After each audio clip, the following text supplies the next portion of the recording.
할렐루야. 우리 선하신 주님의 자비와 은혜와 평강이 온 교우들 가운데 임하기를 간절히 원합니다. 여러분 한 주간 잘 지내셨나요? 힘이 없으신 것 같은데 잘 지내신 거 맞으시죠? 잘 못 지내셨다면 예배 끝나고 찾아오세요. 특별하게 뭘 해드릴 수 있는 건 없고.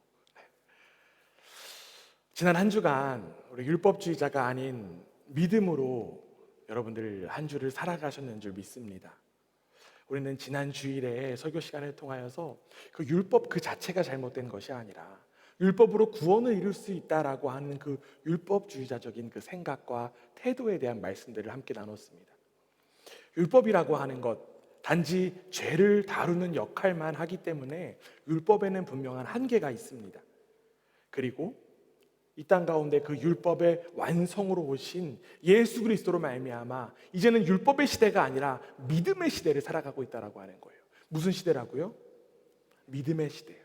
우리는 믿음의 시대 가운데 살아가고 있습니다. 결국 우리 가운데 필요한 것은 믿음입니다. 종교개혁자들의 신앙의 고백 가운데 첫 번째가 솔라피데, 즉 오직 믿음으로입니다.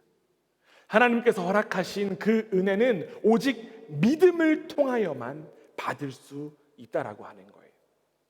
그런데 여기서 한 가지 문제가 발생할 수 있습니다. 율법이 아니라 믿음으로 구원을 받는다라고 하는 그 생각 속에서, 그 믿음 속에서 갇혀 있다 보면 일명 믿음주의자가 될 수도 있다라는 거예요.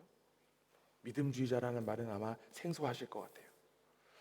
예를 들면 이런 모습이겠죠.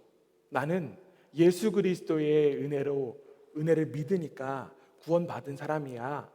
그러니까 이제부터는 내 마음대로 살아도 돼. 이러한 착각과 오해에 빠지는 사람들 간혹 있습니다. 믿음이면 장땡이야 라고 하는 그 생각에 빠져서 자기 마음대로 살아가는 거예요. 믿음이라고 하는 것 눈에 그 실체가 보이지 않다 보니까 그 은혜마저도 값싸게 여기는 삶이 되는 것입니다. 이는 결국 자신이 무엇을, 누구를 믿고 있는지를 망각했기 때문에 벌어지게 된 일이겠죠. 단순히 믿습니다만을 외치면 다 되는 줄 알고 큰 소리로 또한 강력하게 아멘만 외치는 모습이 바로 이러한 모습이라고 하는 거예요. 결국 이러한 모습은요, 믿음이라고 하는 것이 무엇인지 모르기 때문에 나타나는 모습이다라고 생각할 수 있습니다.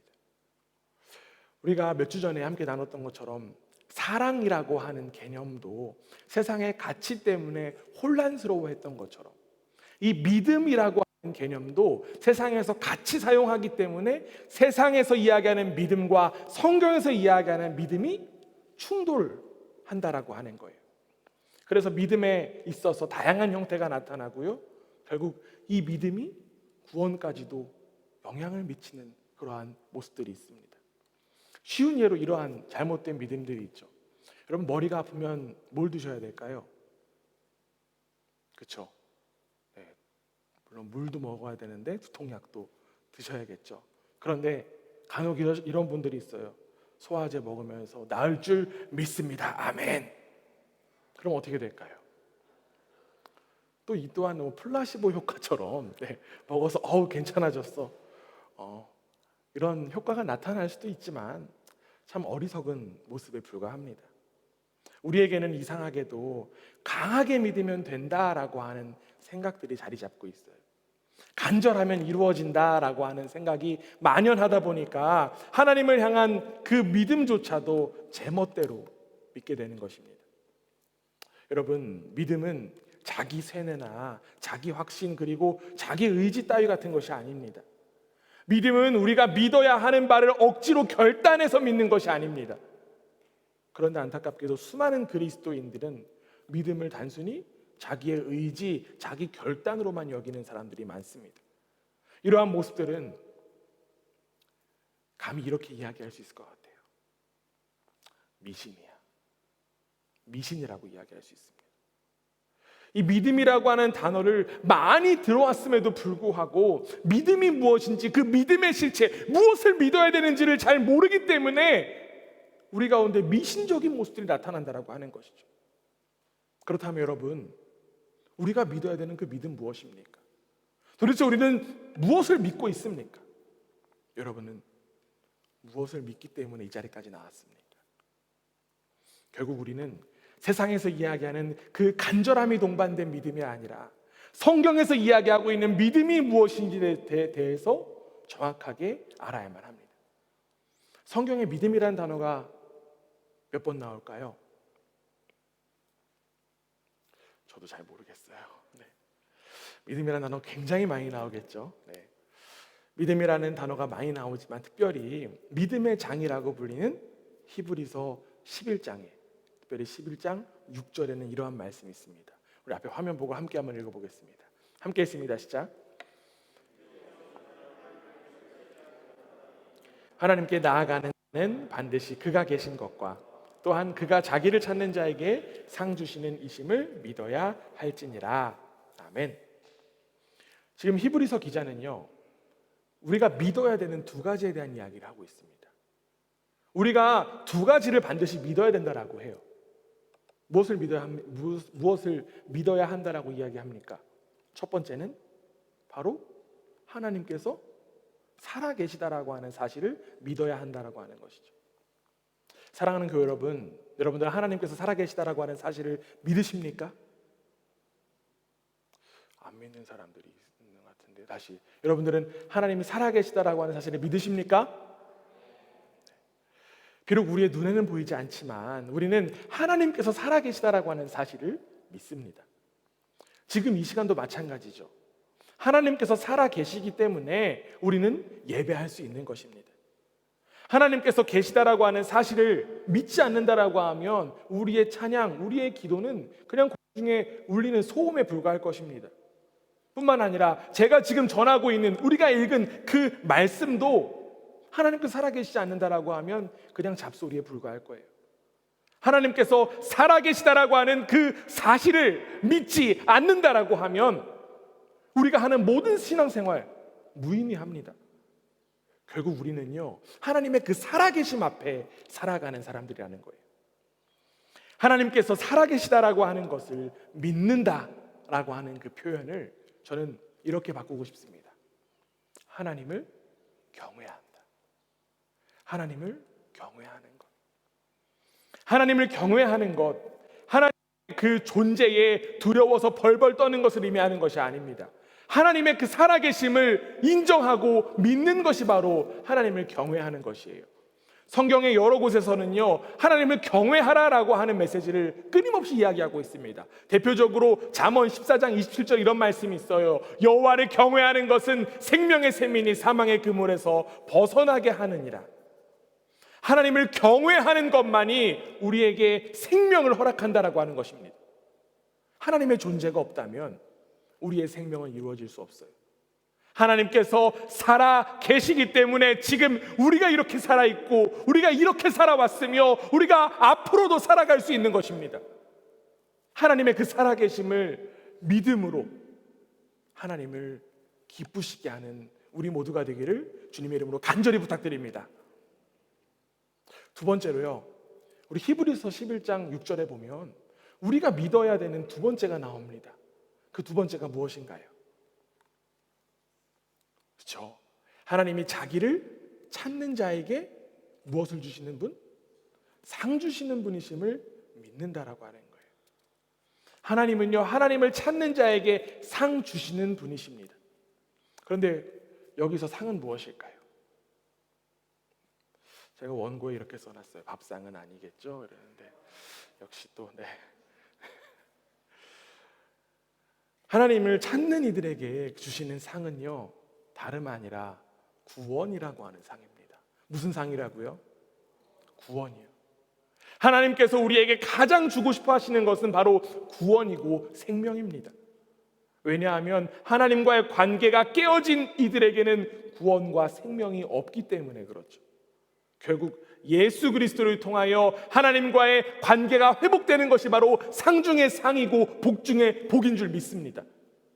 그러나 안타깝게도 수많은 사람들은요, 수많은 신앙인들은 다른 상을 추종하고 다른 상에 목말라 합니다.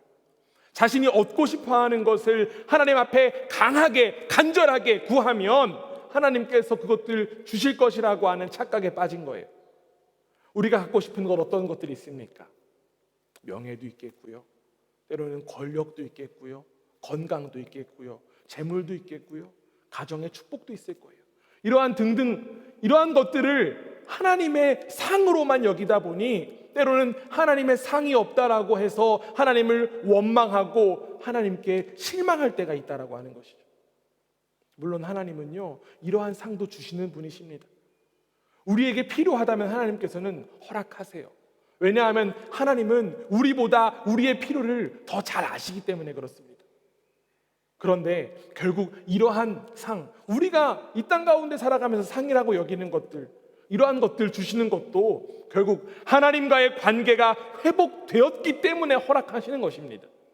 가장 중요한 것은 하나님과의 관계 회복이 우리 가운데 허락된 가장 큰 상인 줄 믿습니다. 결국 하나님은 우리가 믿음으로 하나님께서 주시는 상을 감사함으로 받아들이기를 원하십니다. 이렇게 우리는요, 진정 믿어야 할 것들을 믿는 이들이에요. 그냥 무턱대고 믿는 것이 아니라 우리가 믿어야 할 것들이 반드시 있다라고 하는 것입니다. 성경은 내가 믿고 있는 것을 열심히 믿는 것이 아니다라는 그런 이야기를 하고 있어요. 우리는 하나님께서 살아계시고 그 살아계신 하나님께서 구원을 허락하신다라고 하는 사실을 믿습니다. 결국 우리의 믿음은요, 반응이에요. 하나님께서 살아계시고 그분이 하신 일을 내가 반응하여서 받아들이는 것, 그것이 바로 믿음이라고 하는 것이죠. 결국 믿음은 하나님께서 하신 일을 전인격적으로 긍정하고 반응하는 것입니다. 하나님께 네, 그렇습니다. 하나님, 네, 그렇습니다 라고 대답하는 것이 바로 믿음이에요. 올바른 것을 믿는 그 올바른 믿음의 길을 걸어가는 우리 복된 가라치 만석교회 되기를 주님의 이름으로 간절히 축원합니다. 하나님께서 이미 하신 일을 전인격적으로 반응하면요, 그 믿음의 길을 걸어가는 우리의 삶은 다를 수밖에 없습니다. 왜 다를까요? 왜냐하면 하나님을 향한 올바른 믿음의 길을 걸어가면 우리 가운데 하나님께서 축복을 허락하시기 때문에 그렇습니다. 이미 은혜를 입은 것도 큰 축복인데 또한 축복을 허락하시는 분이 하나님이시라는 거예요. 사도 바울은요, 오늘 본문에서 믿음의 백성들이 누릴 수 있는 축복에 대한 이야기를 하고 있습니다. 오늘 말씀 26절 한번 함께 보겠습니다. 오늘 본문 26절 함께 읽습니다. 시작. 너희가 다 믿음으로 말미암아 그리스도 예수 안에서 하나님의 아들이 되었으니. 아멘. 하나님을 향한 올바른 믿음으로 살아가는 우리가 누릴 수 있는 첫 번째 축복 무엇일까요? 그 첫 번째 축복은 바로 우리가 이미 하나님의 아들이 되었다라고 하는 것이에요. 믿음으로 걷는 이들, 믿음의 길을 걷는 이들이 누릴 수 있는 첫 번째 축복은 우리가 이미 하나님의 아들이 되었다라고 하는 것입니다. 여기에 나와 있는 그 하나님의 아들이라고 하는 그 신분, 미래에 되는 것을 의미하는 것이 아닙니다. 이미 우리가 하나님의 아들이 되었다라고 하는 것이에요. 혹자는 이렇게 이야기할 수도 있습니다. 목사님, 결국 인간 모두는 하나님의 자녀가 아닌가요? 하나님께서 만드셨으니까요. 물론 그 이야기도 어느 정도 맞습니다. 모든 인간이 하나님의 형상대로 지음받았기 때문에 어쩌면 모든 인간이 하나님의 자녀다라고 이야기할 수도 있어요. 그러나 지금 사도 바울이 이야기하는 하나님의 아들이 되었다라고 하는 이 이야기는요, 하나님과 더욱더 깊은 관계에 대한 의미를 이야기하고 있습니다. 하나님의 그 아들에 대한 그 신분의 조건이 지금 여기 붙어 있기 때문에 더 깊은 이야기를 하고 있다라고 하는 거예요. 하나님의 아들이 되는 그 조건이 무엇이라고 합니까?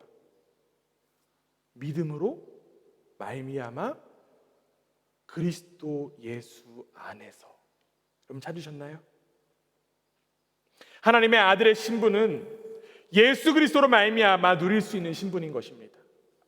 즉 예수 그리스도의 죽음과 맞바꾼 생명들만이 하나님의 아들이 될 수 있다라고 하는 거예요. 로마서 8장 15절에서 사도 바울이 이렇게 이야기합니다. 너희는 다시 무서워하는 종의 영을 받지 아니하고 양자의 영을 받았으므로 우리가 아빠 아버지라고 부르짖느니라. 우리는 원래 그와 같이 버려진 존재였어요. 그러나 하나님께서는 예수 그리스도라고 하는 가장 모진 대가를 직접 지불하시고 우리를 자녀 삼아 주신 것입니다. 하나님의 아들의 자리에, 그 자리, 예수 그리스도께서 있어야 될 그 자리에 우리가 대신 들어가게 된 거예요. 즉 하나님께서 우리를 입양하시는 우리의 믿음으로 가능했던 것입니다. 우리가 예수 그리스도의 죽음과 맞바꾼 존재라고 하는 그 사실을 믿게 될 때에 우리는 비로소 하나님의 아들이라고 일컬음을 받을 수 있게 된다라고 하는 것이죠. 요한복음 1장 12절에서 이렇게 되어 있습니다. 아주 유명한 말씀이에요. 여러분들 한 목소리로 함께 한번 화면 보면서 읽겠습니다. 시작.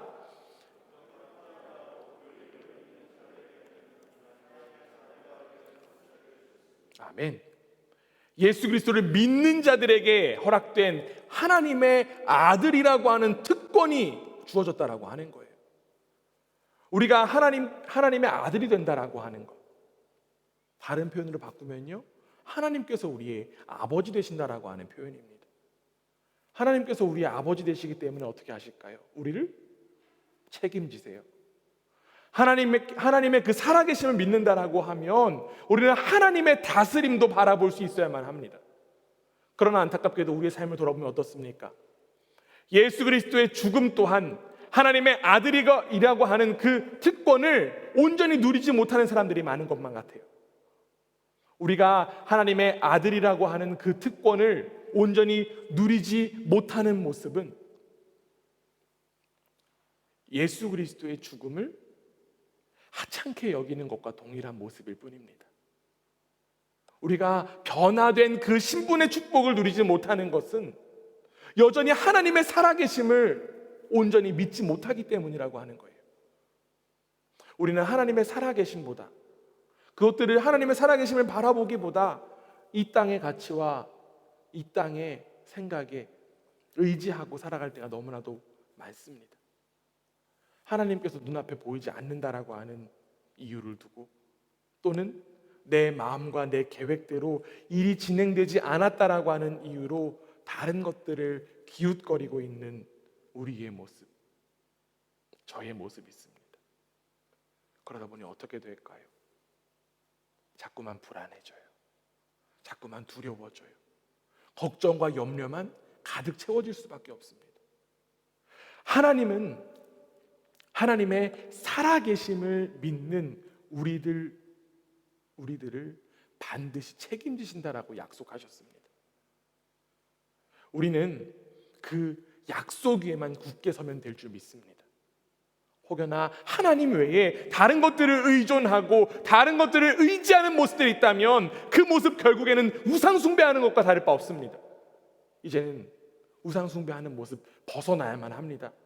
하나님께서 허락하신 그 하나님의 아들이라고 하는 그 특권을 온전히 누리는 복된 우리 모두가 되기를 간절히 원합니다. 옆에 분들하고 이렇게 한번 인사하겠습니다. 나는 하나님의 아들입니다. 네, 감사합니다. 또 화답해야 되잖아요, 그렇죠? 어떻게 화답하시겠습니까? 그렇죠. 당신은 하나님의 아들입니다. 네, 감사합니다. 하나님을 온전히 믿는 우리가 누릴 수 있는 첫 번째 축복은 하나님의 아들이라고 하는 것이었어요. 그럼 두 번째 축복이 무엇일까요? 두 번째 축복에 대해서 사도 바울이 지금 이렇게 이야기합니다. 27절 말씀이에요. 함께 읽습니다. 시작. 누구든지 그리스도와 합하기 위하여 세례를 받는 자는 그리스도로 옷 입었느니라. 아멘. 바울은 믿음의 아들들이 누릴 수 있는 두 번째 축복에 대해서 이야기하는데, 그 축복이 무엇이라고 이야기합니까? 그리스도 옷을 입는 것이 바로 축복이다라는 이야기를 해요. 바울은요, 성경 여러 곳에서 이 옷에 대한 비유를 했습니다. 그런데 지금 우리가 읽은 이 27절에서의 옷은요, 조금 더 다른 특별한 옷에 대한 이야기입니다. 왜 특별할까요? 이 옷은 바로 그리스도 자신을 옷에 견준 것이기 때문에 그렇죠. 그리스도 자체가 바로 옷이라고 하는 이야기예요. 즉, 믿음의 사람들에게 허락된 그 두 번째 축복은요, 그리스도라고 하는 옷을 입을 수 있는 축복입니다. 여러분들 이 영화 다 한 번씩 들어보시고 보신 적 있을 거예요. 2006년도에 개봉된 악마는 프라다를 입는다라고 하는 영화 있습니다. 뭐 영화를 사회 초년생이 보면 굉장히 좋다라는 그런 이야기도 있고요. 이 영화에는 아마도 여러분들 기억하실 텐데 패션 편집장과 패션 잡지 편집장 그리고 뭐 인턴 이렇게 나오죠. 특별히 이제 악마라고 일컬어지는 그 편집장이 명품으로 치장하기 때문에 영화 제목이 악마는 프라다를 입는다라고 되었다라고 합니다. 실제로 이 영화의 모티브가 된 그 패션 잡지 보그의 편집장이 프라다 제품을 굉장히 애용했다라고 해요. 그래서 이렇게 악마는 프라다를 입는다라는 제목을 썼다라고 합니다. 뜬금없이 제가 왜 악마는 프라다를 입는다라고 이야기를 했냐면 명품에 대한 이야기를 좀 하고 싶습니다. 요즘 참 다양한 명품들이 있죠. 그리고 명품의 사람들이 굉장히 열광합니다. 새로 나온 물건을 사기 위해서 몇 날 며칠을 기다리기도 하고요. 또한 어떠한 매장에 들어가서 예약을 엄청 오래전부터 하기도 합니다. 사람들이 명품을 즐겨 하는 이유가 무엇일까요? 명품이 뭐 질도 좋다고 해요. 질도 좋지만 그 명품이 주는 인상이 있기 때문에 사람들은 그 명품을 즐겨 합니다. 이 사람의 사회적 계급, 특별히 이 세상의 가치인 부를 나타내 주기 때문에 사람들은 명품에 되게 열심을 내곤 합니다. 즉, 명품이 자신의 정체성을 나타내 준다라고 하는 생각 속에서 사람들은 명품에 더욱더 집착하곤 합니다. 그런데 여러분, 어떠한 명품 옷도 우리의 정체성을 나타내 줄 수는 없습니다. 비록 우리의 정체성을 그 명품 옷이 숨기게 할 수 있긴 하지만 그 명품 자체가 그 사람 자체를 바꿀 수는 없어요. 우리의 존재 자체를 바꿀 수 있는 옷이 따로 있습니다. 아무리 좋은 프라다여도 우리의 존재를 바꿀 수 없지만 우리의 존재 자체를 바꿀 수 있는 옷이 있다라고 하는 거예요. 그 옷이 무엇입니까? 바로 지금 사도 바울이 이야기한 그리스도 옷이라고 하는 것입니다. 하나님께서 믿음의 자녀들에게 그리스도 옷을 허락해 주신 이유는 하나님의 자녀는 그리스도와 연합된 존재라고 하는 사실, 그 이유 때문에 그렇습니다. 여러분들이 잘 알고 있는 갈라디아서 2장 20절에 이렇게 되어 있잖아요. 내가 그리스도와 함께 십자가에 못 박혔나니 그런즉 이제는 내가 사는 것이 아니요 오직 내 안에 그리스도께서 사시는 것이라. 아멘. 이 구절과 같이 우리의 존재가 이미 그리스도와 함께 죽었고 죽임 당했고 이제는 그리스도와 함께 산 존재라고 하는 거예요. 그렇기 때문에 우리는 그리스도라고 하는 그 옷을 입고 그리스도의 정체성으로 살아가는 축복이 우리 가운데 허락된 것입니다. 우리가 잘 알고 있듯이 성경에 나온 인류 최초의 인간 누구입니까? 그렇죠. 아담과 하와예요. 아담과 하와가 타락을 한 이후에 아담과 하와의 자세, 태도가 어떻게 됐냐면요, 그들은 수치를 당하게 되었어요. 수치를 입게 되었어요. 말씀 한번 찾아보겠습니다. 창세기 3장 7절에 이렇게 되어 있습니다. 창세기 3장 7절. 이에 그들의 눈이 밝아져 자기들이 벗은 줄 알고 무화과 나뭇잎을 엮고 치마로 삼았더라. 부끄러움을 느낀 이들은 나뭇잎 따위로 자신을 가리기에 급급했습니다. 그러나 그 무엇으로도 그들의 수치를 가릴 수 없었어요. 그들은 결국 그 부끄러움 때문에 더 깊은 곳으로 들어가서 하나님을 향해서 숨습니다. 마찬가지로 우리도 하나님의 그 살아계심 앞에서 부끄럽고 숨을 수밖에 없는 존재예요. 자신이 얼마나 큰 죄인이라고 하는 사실을 분명하게 알기 때문에 하나님 앞에 당당할 수 없습니다. 그러나 하나님은 아담과 이 하와를 수치에서 가릴 만한 옷을 허락하시는 분이십니다. 이어지는 창세기 3장 21절에 이렇게 되어 있습니다. 여호와 하나님이 아담과 그의 아내를 위하여 가죽옷을 지어 입히시느니라. 그들은 비록 범죄했지만 결국 그들을 용서하시고 용납하신 하나님께서 지금도 우리에게 그 옷을 허락하십니다. 그리고 지금도 허락하시는 그 옷이 바로 그리스도 옷인 줄 믿습니다. 우리가 그리스도로 옷을 입기 때문에 우리에게 죄가 나타나는 것이 아니라 우리에게는 의가 나타나게 됩니다. 내가 어떠한 모습 때문이 아니라 우리가 그리스도와 연합된 그 그리스도 옷을 입었기 때문에 자연스럽게 의가 나타난다라고 하는 거예요. 의인이 된다라고 하는 것이죠. 우리가 그리스도 옷을 입게 되면 우리의 죄가 용서됩니다. 즉 그리스도라고 하는 옷을 입으면 우리의 존재가 새로운 존재로 거듭날 수 있다라고 하는 것이죠. 그렇다면 여러분에게 제일 필요한 옷이 무엇입니까? 네, 퀴즈예요. 여러분에게 제일 필요한 옷이 무엇입니까? 네, 프라다, 네, 구찌 뭐 이런 거, 물론 그것도 다 좋고 필요하죠. 그런데 진짜 필요한 것은 바로 그리스도 옷인 줄 믿습니다. 그리스도 옷을 입어야지 우리는 새로운 삶을 살아갈 수 있습니다. 현대를 살아가는 이 사람들 참 옷에 대한 관심들 많아요. SNS에 보면요, 옷에 대한 정보 너무 많습니다. 그런데 우리가 더욱더 관심 가져야 될 옷 바로 그리스도 옷입니다. 우리가 더욱더 갖춰 입어야 될 옷 바로 그리스도 옷입니다. 그리스도 옷 입으면요, 그리스도와 연합할 수 있습니다. 그리스도 옷 입으면요, 그리스도를 본받게 됩니다. 그리스도 옷 입으면요, 예수님 닮게 됩니다. 다른 옷들 입는 것에 관심 두기보다 가장 우선적으로 그리스도라고 하는 옷을 입는, 그리고 이미 그 옷을 입은 우리 모두가 되기를 간절히 원합니다.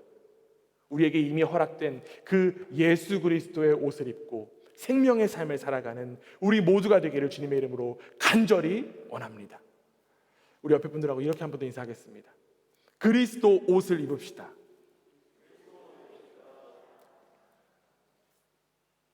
네, 또 한 번 더 화답해야겠죠? 이번엔 어떻게 화답하냐면요, 제가 입은 옷 어떤가요? 이렇게 한번 화답해 주시면 감사하겠습니다. 네, 제가 입은 옷 어떤가요? 네, 그리스도 옷 같나요? 네, 감사합니다. 네, 우리 이제는 믿음의 자녀들에게, 믿음의 길을 걸어가는 사람들에게 허락된 첫 번째, 두 번째 축복을 나눴습니다. 그렇다면 이제 마지막으로 믿음의 자녀들에게 허락된 축복, 그것은 바로 하나됨입니다. 사도 바울은요 28절에서 이렇게 이야기합니다. 함께 했습니다. 시작. 종이나 자유인이나 남자나 여자나 다 그리스도 예수 안에서 하나이니라. 아멘. 앞서서 26절에서는 우리가 하나님의 아들이라고 하는 신분의 축복을 누린다라고 했고, 27절에서는 그리스도 옷이라고 하는, 우리가 이미 그리스도 옷을 입고 있어서 우리의 정체성, 우리의 본질 자체가 바뀌었다라는 그런 이야기를 했습니다. 그리고 지금 이어진 28절에서 보면요, 그 믿음의 축복을 누리는 사람들이 나 혼자만이 아니라 우리 모두가 그것들을 누린다라고 이야기하는 것이죠. 요즘 시대에 모든 인간은 평등하고 결국에 하나야라고 생각할 수 있습니다. 그러나 지금 사도 바울이 이야기하는 그 시대에는요 절대 그렇지 않았습니다. 특별히 갈라디아 교회는요 여전히 다른 복음으로 인하여서 유대인과 또한 헬라인의 갈등이 있었습니다. 그리고 그 시대는 계급 간의 또한 차이, 성별 간의 차이 무척이나 심했습니다. 그 차별과 갈라짐의 요소가 너무나도 많은 시대가 바로 이 사도 바울의 시대였어요. 그러나 사도 바울은 분명하게 이야기합니다. 다 그리스도 예수 안에서 하나다. 다 그리스도 예수 안에서 하나라고 하는 것입니다. 즉 내가 누구인가 이전에 우리의 존재는 그리스도 안에 있다라고 하는 것입니다. 여러분들이 누구인가라고 하는 그 질문 속에서 우리가 답할 수 있는 것은 나는 그리스도인이라고 하는 것이 가장 우선입니다. 나는 노래하는 사람이고요, 나는 회사 다니고요, 나는 엄마고요, 아빠고요. 그것보다 더 우선시돼야 되는 정체성, 바로 그리스도인이라고 하는 것이. 우리의 존재는요, 문화적으로, 계급적으로, 성별로 나눌 수 없습니다. 그리스도께서 먼저 우리를 받아주셨고 먼저 우리를 하나 되게 하셨습니다. 지금 이야기하고 있는 이 갈라디아 교회 안에서도 수많은 갈라짐이 있었지만 우리의 삶을 되돌아보면, 우리의 삶들을 돌아보면 이 우리의 시대도 갈라짐하면 어디 빼놓지 못하는 그런 것 같아요. 특별히 교회 안에 한번 갈라짐을 살펴보면요, 갈라짐의 이유 너무나도 많은 것 같습니다. 여러 가지 이유들이 아마 떠오를 거예요. 그러나 우리는 그리스도 안에서 이미 하나가 됨을 바라보아야만 합니다. 그리스도라고 하는 가장 큰 이유가 우리 가운데 허락되었기 때문에 우리는 하나 될 수 있는 것이고, 아니라 우리는 이미 하나 된 것입니다. 그리스도라고 하는 가장 큰 공통점이 있기 때문에 우리는 이미 하나 되었습니다. 그리스도께서 우리의 막힌 담을 무너뜨리셨습니다. 우리가 그리스도라고 하는 중심에 있기 때문에 우리가 이미 하나 되었다라고 하는 사실을 믿음으로 받아들이고 그 축복을 누리는 우리 모두가 되기를 주님의 이름으로 간절히 원합니다. 그렇기 때문에 우리에게요, 하나 되자, 우리 하나 돼야 돼요 라고 하는 말은 어울리지 않습니다. 왜 어울리지 않을까요? 우리는 이미 하나 되었어요. 우리는 이미 하나 된 존재예요. 그렇기 때문에 뭐 어떻게 또 하나 되자라고 하는 건 순서가 맞지 않는 것입니다. 얼마 전에도 이야기했지만 요즘에 유행하는 그 MBTI 성격 유형 검사에 따르면 참 친해질 수 없는 사람들의 유형들이 나오죠. 나랑 상극인 사람, 나랑 가까운 사람, 뭐 이런 것들 막 나오고 여러분들도 그 막 떠오르실 거라고 생각합니다. 그러나 그리스도 안에서 하나됨에 그 어떠한 성격 유형도 이유가 될 수 없습니다. 왜냐하면 우리는 이미 하나라고 하는 그 축복 가운데 살아가는 이들이기 때문입니다. 이미 우리를 하나 되게 하신 그 주님의 축복을 누리며 서로 다른 모습을 존중하고 용납하면 우리 그라치 반석교회가 되기를 주님의 이름으로 간절히 축원합니다. 우리 옆에 분들하고 이제는 이렇게 인사하겠습니다. 우리는 이미 하나입니다. 우리는 이미 그리스도 안에서 하나인 줄 믿습니다. 하나님을 향한 온전한 믿음이 있는 이들에게 허락된 그 축복을 바라보며 그 축복을 온전히 누리는 우리 모두가 되기를 원합니다. 우리가 그 축복을 제대로 누리지 못한다라고 하면 그 예수 그리스도의 그 죽으심, 예수 그리스도의 은혜를 무시하는 꼴이에요. 결국 그리스도의 죽음과 그리스도의 부활에 걸맞는 삶을 온전히 살아가는 우리 모두가 되기를 간절히 원합니다. 또한 그 축복을 진정으로 누릴 때 하나님의 살아계심이 우리를 통하여서 온전히 세상 가운데 나타나게 될 줄 믿습니다. 하나님의 영광에, 하나님의 그 살아계심에 귀한 쓰임받는 우리 믿음의 그라치 반석교회가 되기를 주님의 이름으로 간절히 원합니다. 아멘.